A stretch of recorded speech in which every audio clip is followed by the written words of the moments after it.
Hello student, so we met again. कैसे हैं आप लोग? Hope you all are fit and fine. I am also very good.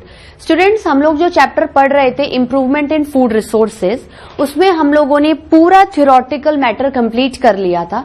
पूरी theory करने के बाद जनरली हर जो चैप्टर का मैटर है उसको हम कैसे सीक्वेंस वाइज चलते हैं, पहले हम उसके कंटेंट्स बनाते हैं, उसमें इंट्रो पढ़ना। चूंकि हमने फूड रिसोर्सेज में प्लांट के रिसोर्सेज उठाए, एनिमल्स के रिसोर्सेज उठाए, तो प्लांट से रिलेटेड हमने वेरियस क्रॉप्स के बारे में पढ़ा। क्रॉप्स हमें किस किस तरीके से फूड अवेलेबल करवाती हैं।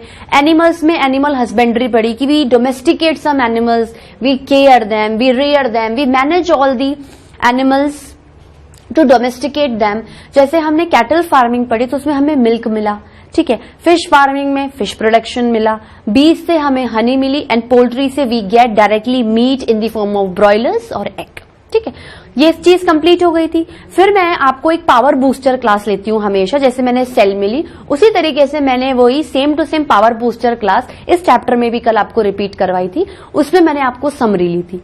मैंने आपको सेल में कुछ स्पेशल पॉइंट अलग से करवाए थे क्योंकि उसमें थे, उसमें जेन्युइन था बताना, इसमें इतने नहीं थे। तो समरी के साथ ही मैंने स्पेशल पॉइंट्स को लेके आपको टिक मार्क करवा दिया था कि you focus these special points because they may ask in some of your major NTSC and STSC examinations and in various competitive exam including MCQs, multiple choice questions, ठीक है। तो लास्ट सेक्शन जो हम इस चैप्टर का आज पढ़ने वाले हैं, मतलब आज ये चैप्टर पूरी तरीके से हर लिहाज में क्या हो जाएगा स्टूडेंट्स, कंप्लीट हो जाएगा। That is NCERT based question.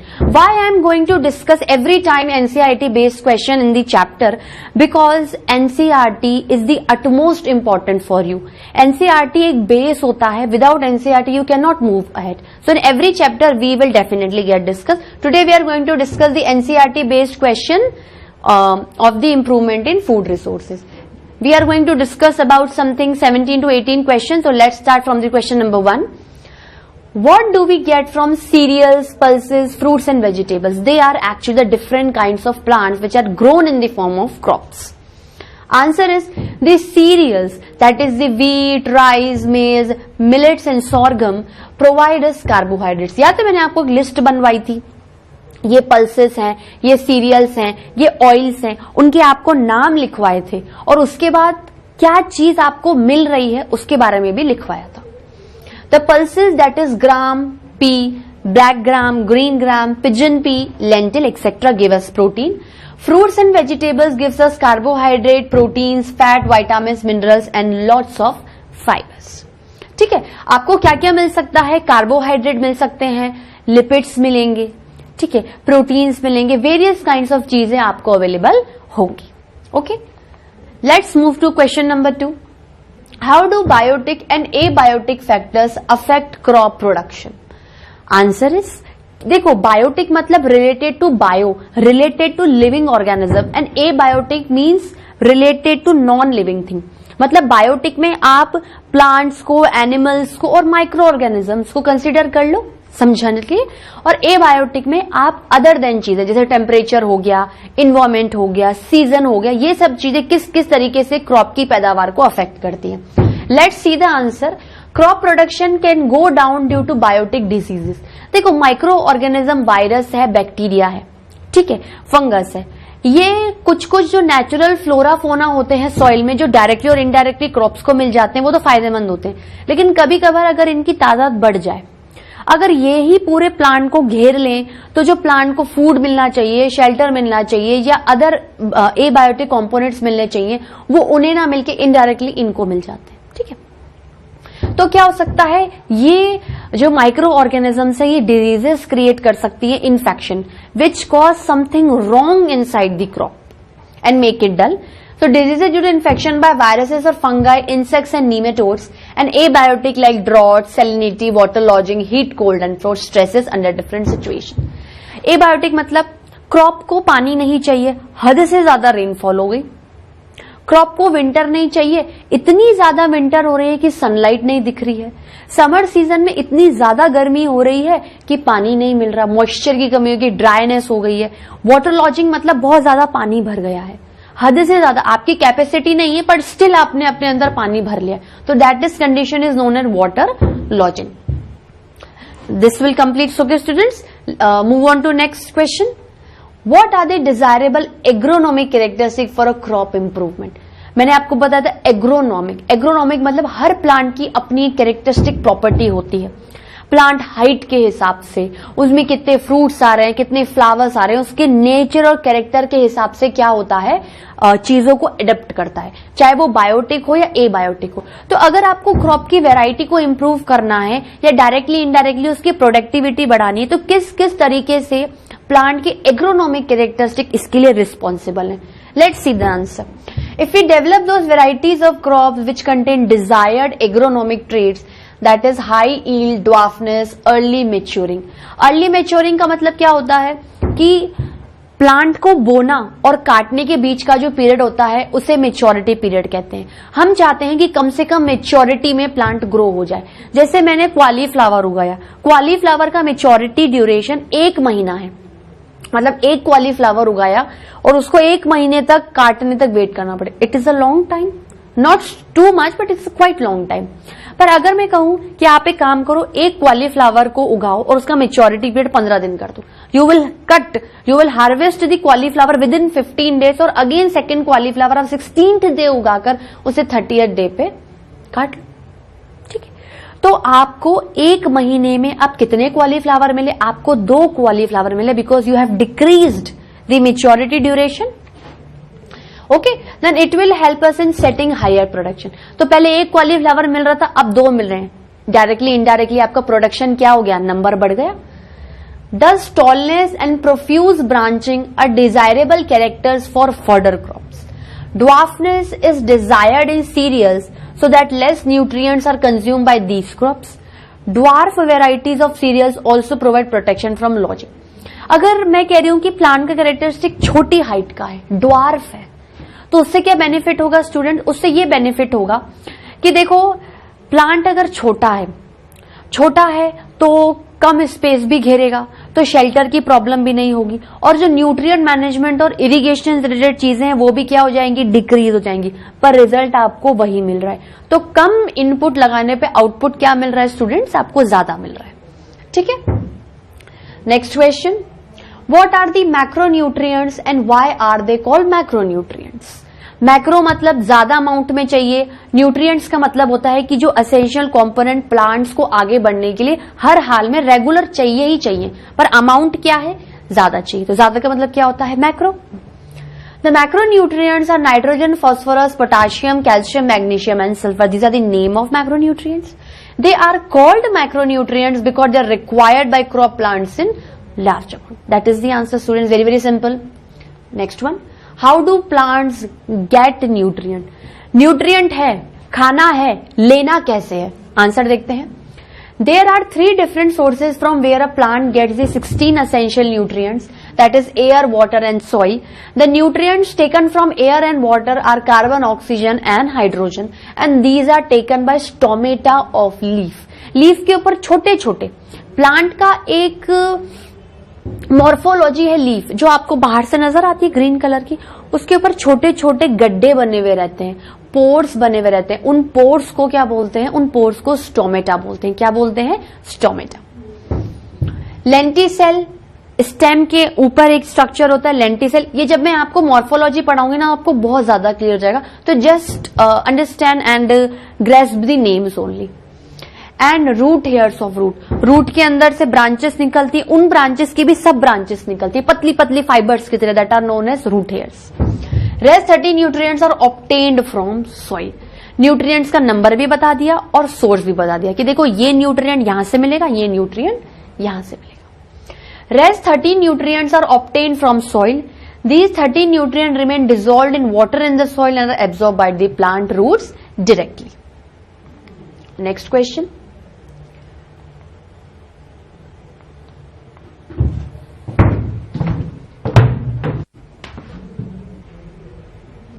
Students, we have completed all the 5 questions. Let's move on to next 6th question.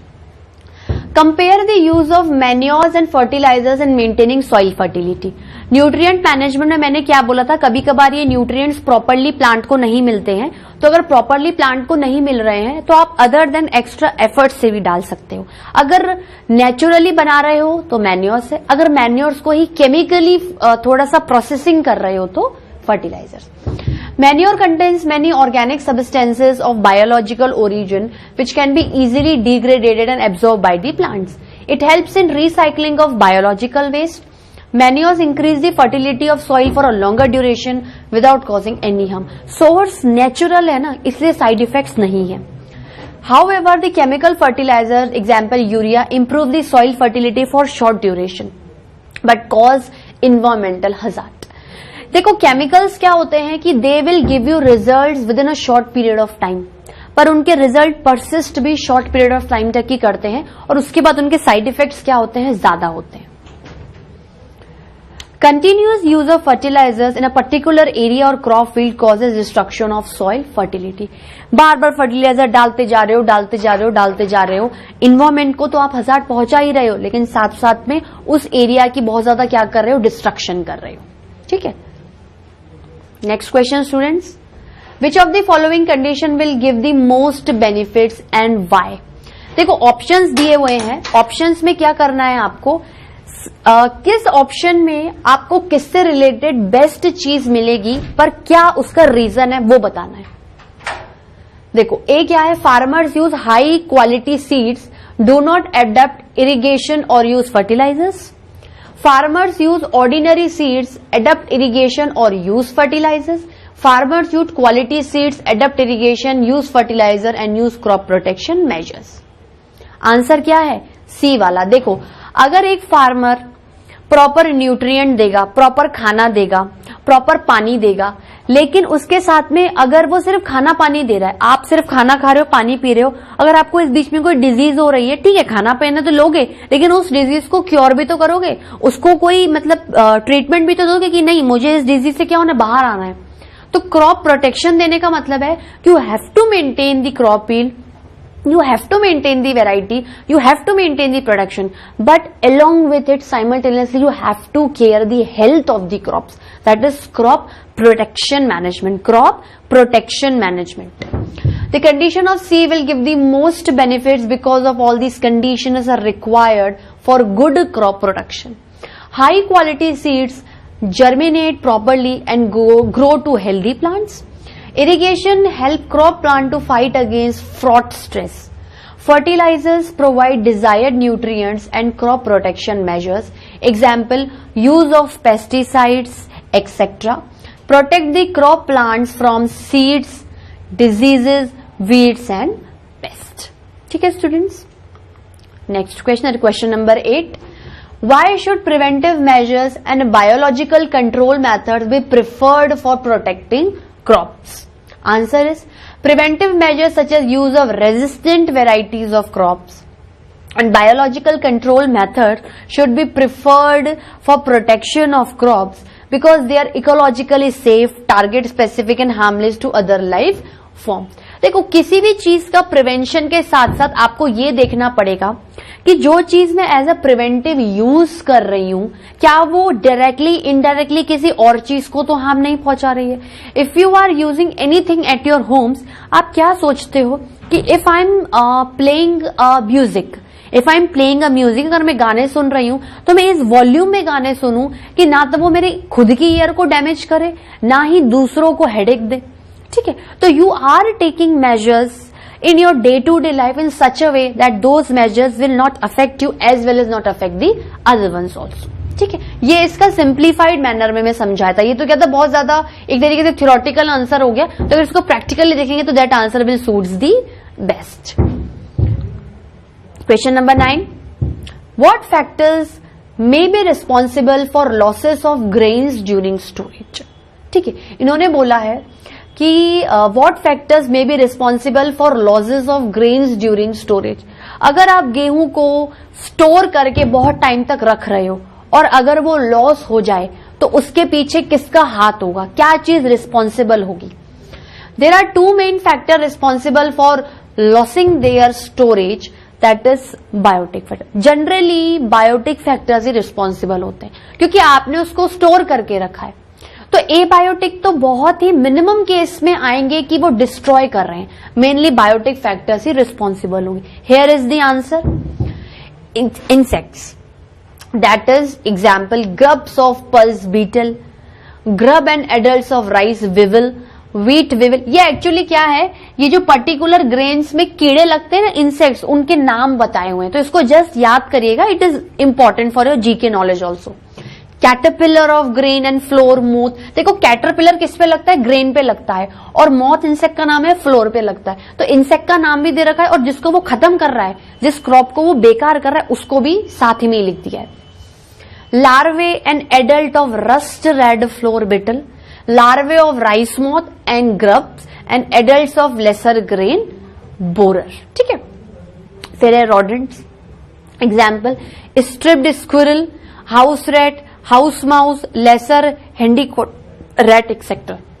घर में चूहे हैं, आपने गेहूं को रख रखा है, चूहों ने क्या कर लिया, उसको कतर लिया, ठीक है, उसके कुछ पैकेट को कुतर लिया। अब वो कुतर लिया तो प्रॉब्लम क्या होगी कि जनरली अगर रैट या रोडेंट इनको खाएंगे तो definitely we are not going to eat them, उनसे कोई डिजीज उसे लग सकती है ग्रेन्स को, और डायरेक्टली मेरे को ट्रांसमिट हो सकती है। बर्ड्स, देखो इसके अलावा भी और रीजंस शो किए हैं कि ये चीजें भी खत्म कर सकती हैं। बर्ड्स एग्जाम्पल पैराकीट, स्पैरो, बुलबुल, blue rock, pigeon, crow etcetera. Mites मतलब छोटे छोटे कीड़े, जैसे क्या बोल सकती हूं, माइट में छोटे छोटे टिड्डे टाइप होते हैं, वो खराब कर सकते हैं। Fungi and bacteria. Question number 10, which method is commonly used for improving cattle breeds and why. अगर आपको कैटल की ब्रीडिंग करानी है, 2 काउस बफेलोज के बीच में रिप्रोडक्शन कराना है और अच्छी वैरायटी चाहिए, तो कौन से बेस्ट मेथड्स हैं जो आप अप्लाई कर सकते हैं। The milk production of cattle can be increased by the technique of selective breeding. This is done by cross breeding between a local breed like indigenous breed. Indian breed, local breed को indigenous breed भी बोल सकते हैं, नाम है इनके, जैसे red Sindhi, Sahiwal cow and an exotic या फिर foreign breed, example Brown Swiss bull. The local cow is selected for the character of disease resistance. The exotic breed of bull is selected for the character of prolonged period of lactation and high yield of milk. Indian guy में disease को झेलने की power है और foreign गाय में दूध देने के ज्यादा टाइम पीरियड तक पावर है। दोनों को मिला दोगे तो एक ही गाय में सब कुछ मिल जाएगा। The breeding may be done by natural methods of artificial insemination, या तो नेचुरल रिप्रोडक्शन करा लो, या नेचर की वजह से अगर ये बोल सकते हैं कि काओ बेबी को कंसीव नहीं कर रही है, काओ नहीं ले पा रही है उसको अंदर, तो आप आर्टिफिशियल इंसेमिनेशन कराओ। किसी ये बोल सकते हैं ना कि मेल बुल का सीमन आप आर्टिफिशियली निकाल के फीमेल काओ में क्या कर रहे हो, इंजेक्ट कर रहे हो विदाउट एक्चुअली फिजिकली मेटिंग और contacting them. Example, injecting the semen obtained from desired bull into the reproductive tract vagina of the cow. जो मैंने बोला वही लिखा हुआ है, during fertility period. ठीक है, the desired characters are thus obtained in the next generation. Indian के 50% कैरेक्टर्स आ गए और फॉरेन के 50%। न्यू वेराइटी डेफिनेटली आपको मिलेगी, but you are mating to genetically different breeds. Species एक ही है, स्पीशीज काऊ है, लेकिन उनमें वैरायटी क्या है आपको अलग अलग मिली है। जैसे इंटर जेनेरिक बोलो, इंटर स्पेसिफिक बोलो, इंटर वेराइटल बोल लो। ठीक है, तो समझ में आया students? Let's move ahead, discuss the implication of the following statement. It is interesting to note that poultry in India is the most efficient converter of low fiber foodstuff, which is unfit for human consumption, into highly nutritious animal protein food. Answer है, देखो generally क्या है कि जो आप poultry से egg consume कर रहे हो वो मैक्सिममली आपको क्या सोर्स दे रही है? प्रोटीन का सोर्स दे रही है। किसका सोर्स दे रही है स्टूडेंट्स? प्रोटीन का। Poultry birds utilize such agricultural products which are unfit for human consumption. In return they give us egg and high quality meat which serves as a cheap source of animal protein.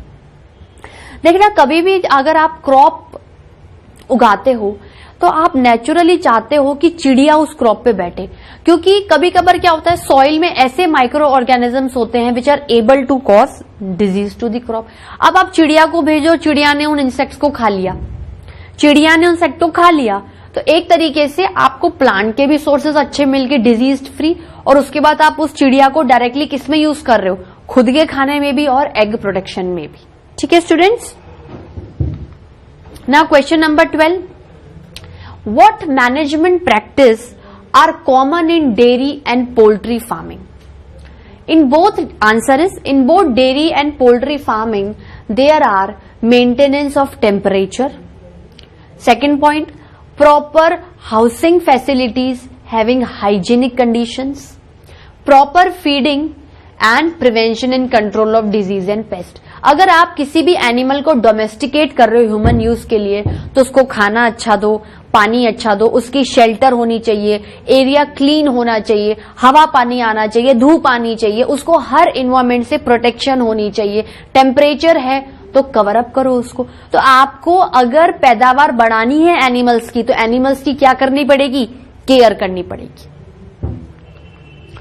Now question number 13, what are the differences between broilers and layer and in their management? Is the answer C, table number 1.13.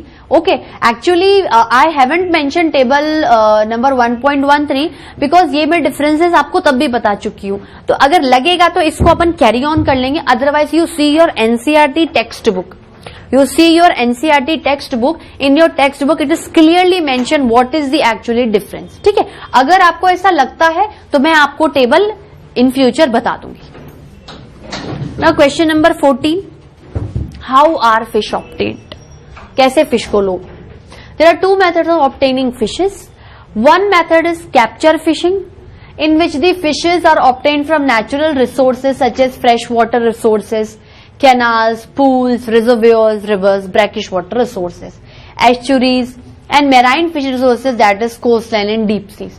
देखो, या तो आप fishes को कैसे पकड़ सकते हो, आपने जाल बिछाया बड़े बड़े ओशियंस एंड सीज में और कैप्चर कर लिया। ठीक है, एक होता है कि एक दो फिशेस को किसी टैंक और छोटे से पॉन्ड में रखो, उसको ब्रीडिंग करवाओ और प्रोड्यूस करो। तो या तो आप सीधे कैप्चर फिशिंग कर सकते हो या आप सीधे कल्चर फिशिंग कर सकते हो। ठीक है, दो तरीके से आप ये चीज को क्या कर सकते हो, फॉलो कर सकते हो। ठीक है, और जनरली कैप्चर फिशिंग आपकी मेराइन सोर्सेस से होती है, जैसे सीज एंड ओशन तो पानी कैसा खारा है, मेराइन है, और जनरली जो आप कल्चर करते हो, ऑब्वियसली अगर आप किसी फिश को कल्चर करोगे पैदावार बढ़ाने के लिए तो आप उसे उसके बाद खारे पानी में नहीं रखोगे, आपको खुद को ही रहेगा कि मैं उसको फ्रेश वाटर में करूं। The other method is by fish farming or culture farming, which is concerned with culturing, feeding, breeding and fish production. Fish farming is based on aquaculture, which pertains to production of useful aquatic plants and animals such as fishes, prawns, crayfish, lobsters, crabs, shrimps, mussels, oysters and seaweeds by proper utilization of the available waters in the country.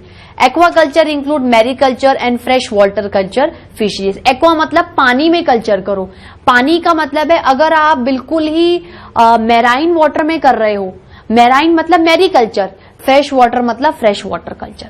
तो aquaculture, marine water है तो marine culture, fresh water है तो fresh water culture. Then question number 15, what are the advantages of composite fish culture? एक साथ बहुत सारे fishes के कल्चर से आपको क्या बेनिफिट है? Composite fish culture is also called polyculture of fishes. Students, polyculture का मतलब क्या होता है? पॉली मतलब एक से ज्यादा फिशेस को प्रोड्यूस करो और उनकी प्रोडक्टिविटी को क्या करवा दो, बढ़ा दो। It is advantages economically and profitably from business point of view. अगर फिशेस की पैदावार बढ़ेगी तो आपके खाने में भी तादाद बढ़ जाएगी और आप उसे बेच के इंपोर्ट एक्सपोर्ट से बिजनेस को भी बढ़ा सकते हो। मनी आएगी तो इकोनॉमिक वैल्यू क्या हो जाएगी, डायरेक्टली और इनडायरेक्टली बढ़ जाएगी।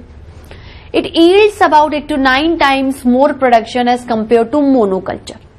In composite fish culture, 5 to 6 species of fast growing fish are cultured in a single fish pond which do not compete with each other for space and nutrition. They live या they live in distinct zones include या inside the pond and have distinct feeding habits. For example, a highly yielding Indian fish pond may contain following 6 species of fishes. जैसे इन सबको एक साथ एक pond में रख दो एंड अलाउड टू ग्रो करती जाएंगी, ब्रीडिंग करती जाएंगी, दिन ब दिन फिशेस की प्रोडक्टिविटी और नंबर क्या हो जाएगा, बढ़ जाएगा. जैसे silver carp which is a surface feeder and feeds on phytoplankton. Katla, which is also surface feeder but it feeds on zooplankton. Rohu, which is column feeder and it feeds on detritus. Grass carp, which feeds on aquatic plant including weeds. Mrigal, which is a bottom feeder and it feeds on detritus. Common carp, which is omnivorous bottom feeder. सारी fishes के नाम बताए हैं और किन के source से वो फूड ले रहे हैं वो भी करवाया है. What are the desirable characters of bee variety suitable for honey production? The desirable characters of bee variety suitable for honey production are the stingless. Sting मतलब उनके कोई ऐसा सींग नहीं है कि अगर आप उनसे हनी उठाएंगे तो वो आपको चुभ जाएंगे. They stay for longer periods in a given beehive. They breed well. They produce comparatively more honey and wax. ये क्या है, आपको बीज के फायदे बताए हैं. बीज के क्या बताए हैं, फायदे बताए हैं. Last but not the least one, what is pasturage and how is it related to honey bee production? Pasturage is the availability of flowers for nectar and polar connection for the honey bee. The quality and taste of honey is determined by the kind and quantity of pasturage. मैंने आपको क्या बोला था कि हनी बीज flowers पे बैठती हैं पोलन ग्रेन्स लेने के लिए, क्योंकि उनको ब्रीडिंग करवानी है फ्लावर्स की, तो क्रॉस पॉलिनेशन से वो करेंगी. और नेक्टार क्यों लेती है, क्योंकि उनको डायरेक्टली इनडायरेक्टली क्या करना है, हनी प्रोडक्शन करना है. तो नेक्टार लेना और हनी प्रोडक्शन करना, एक्चुअली इसको नेक्टार को इन्होंने क्या बोला, नेक्टार को तो सिर्फ नेक्टार बोला, पोलन को पोलन बोला. लेकिन अगर एक ही हनी बी एक ही फ्लावर पे बैठ के नेक्टार भी ले रही है और पोलन ग्रेन्स भी ले रही है. ठीक है स्टूडेंट्स, इसको ऐसे शो कर सकते हैं कि ये बी है, ये नेक्टार भी ले रही है, ठीक है, और ये क्या कर रही है, पोलन भी ले रही है. किससे ले रही है, फ्लावर से ले रही है. ठीक है, तो इसको प्रॉपर क्या बोलेंगे हम, इसको प्रॉपरली बोलेंगे पास्चुरेज. क्या बोलेंगे, pasturage. Okay students, this is the last question of your NCERT based question. तो आज हमने पूरी तरीके से हमारा जो चैप्टर है इंप्रूवमेंट इन फूड रिसोर्सेज वो कंप्लीट कर लिया है. एक टेबल मैंने आपको नहीं बताई थी, वो आपकी एनसीईआरटी बुकलेट में है, अगर लगेगा तो मैं उसे डेफिनेटली करा दूंगी. स्टूडेंट सबको समझ में आया, जूही, आशीष, शशांक, सबको सब समझ में आया. ठीक है, ये चैप्टर आज हम यहीं खत्म करते हैं. पूरा थ्योरी पढ़ ली है, सारा डिस्कस कर लिया है, समरी हो गई है, power booster class, special point और NCERT based question. From my side this topic is completed fully. आप लोग घर जाके बहुत अच्छे से इसको पढ़ेगा, कोई भी डाउट हो मुझसे पूछेगा. Okay students, bye bye, thank you.